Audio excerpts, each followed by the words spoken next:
آپ دیکھیے کہ لباس دو طرح کا ہوتا ہے نا، اور دونوں کا ذکر یہاں آیا ہے۔ ایک وہ لباس جو ہمارا ظاہری لباس ہوتا ہے، یہ ہمارے جسم کے عیب والے حصوں کو چھپاتا ہے، اور ایک ہمارا باطنی لباس ہے، اور وہ ہے لباس تقوی۔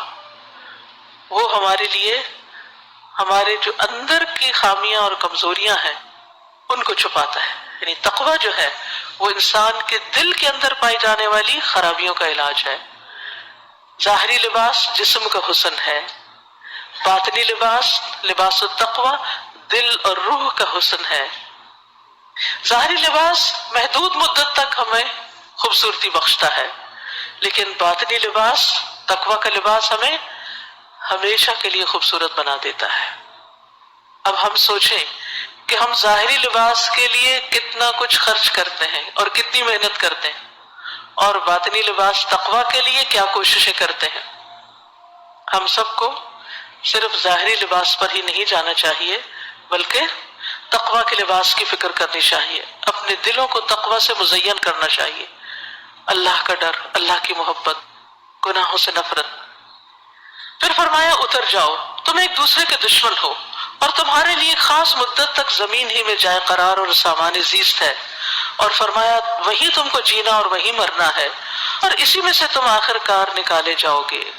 اے اولاد آدم، ہم نے تم پر لباس نازل کیا، کیوں؟ یواری سوآتکم، تاکہ تمہارے جسم کے قابل شرم حصوں کو ڈھانکے۔ یہ ہے لباس کا مقصد۔ لیکن اگر کوئی لباس پہن کے بھی ننگا رہے تو وہ لباس کا مقصد پورا نہیں کر رہا جو اللہ سبحانہ وتعالیٰ نے اپنی اس کتاب میں بتا دیا۔ مردوں کے لیے بھی اپنے قابل شرم حصوں کو چھپانا لازم ہے، لیکن خصوصاً عورتوں کے لیے ستر والا لباس نہایت ضروری ہے۔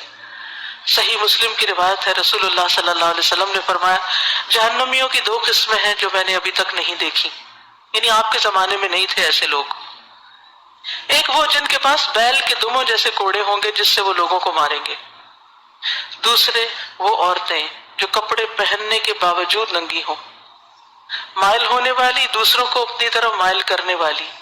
ان کے سر بختی اونٹ کے کوہان کی طرح ہیں، ہمپ ہیں، سر اونچے کیے، یعنی ایک تو سر ہے، پھر سر کے اوپر ایک اور کچھ لگا کے بال اونچے کیے ہوئے ہیں، کیونکہ اس سے انسان بہت نمایاں ہو جاتا ہے نا۔ تو عورت کے لیے اپنے آپ کو نمایاں کرنا جو ہے، تبرج جس کو کہتے ہیں، وہ ناپسندیدہ ہے۔ فرمایا ایسی عورتیں جنت میں داخل نہ ہوں گی، نہ اس کی خوشبو پائیں گی، حالانکہ اس کی خوشبو اس طرح کے لمبے فاصلے سے آتی ہے۔ تو ہم سب خواتین کو اپنے لباس کا جائزہ لینے کی ضرورت ہے کہ کہیں ایسا تو نہیں کہ وہ اتنا ٹائٹ ہے کہ ہم پہن کے ننگے ہو رہے ہیں، سارے فگرز ایک ایک کر کے نمایاں ہو رہے ہیں، یا پھر وہ لباس اس طرح کا ہے کہ اسے پہن کے مثلاً یہ کہ گلے کا کٹ اتنا بڑا ہے کہ جو چھپانے والا حصہ وہ ظاہر ہو رہا ہے، یا اتنا باریک ہے کہ اس میں سے سب کچھ جھلک رہا ہے، یا اتنے ٹائٹ پجامے ہیں کہ اس سے ساری لیگز کی شیپ نظر آ رہی ہے۔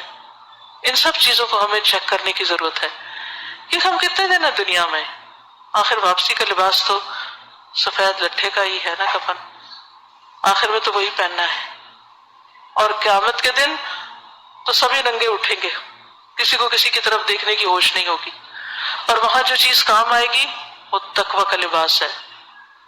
تو لباس کی دو غرض یہاں بتائی گئی ہیں کہ تمہارے جسم کے قابل شرم حصوں کو ڈھانکے اور تمہارے لیے جسم کی حفاظت اور زینت کا ذریعہ بھی ہو، اور بہترین لباس تقوی کا لباس ہے۔ یہ اللہ کی نشانیوں میں سے ایک نشانی ہے، شاید کہ لوگ اس سے سبق لیں۔